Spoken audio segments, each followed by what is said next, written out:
I'd like to see a ceasefire from Russia, and we have, not been working in the dark. We've been discussing with Ukraine land and pieces of land that would be kept and lost, and all of the other elements of a final agreement.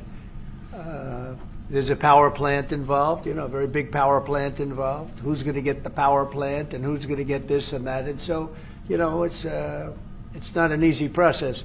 But phase one is the ceasefire. A lot of the individual subjects have been discussed, though. We've been discussing concepts of land because you don't want to waste time with the ceasefire if it's not going to mean anything. So we're saying, look, this is what you can get. This is what you can't get.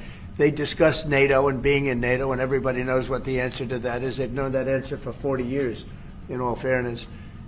So a lot of the details of a final agreement have actually been discussed.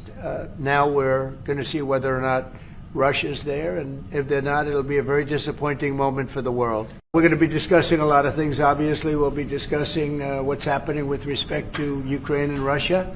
At this moment, we have people talking in Russia. We have representatives over there, Steve Witkoff and others, and they're in very serious discussions. As you know, Ukraine has agreed, subject to this, what's happening today, to a complete ceasefire, and we hope Russia will do the same.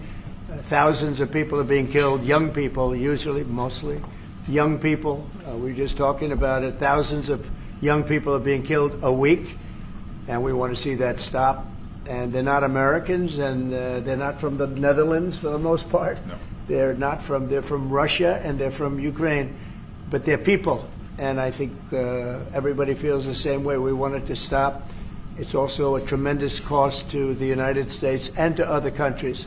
And it's something that would have never happened if I were president, and it makes me very angry to see that it did happen. But it happened, and we have to stop it. And Mark has done some really good work over the last week. We've been working together, and he's done some really good work, so I'm very happy about that. We'll also be talking about trade and various other things, and I think we'll have a very, very strong day. We're going to have lunch afterwards. That'll go, and then we'll see you all later.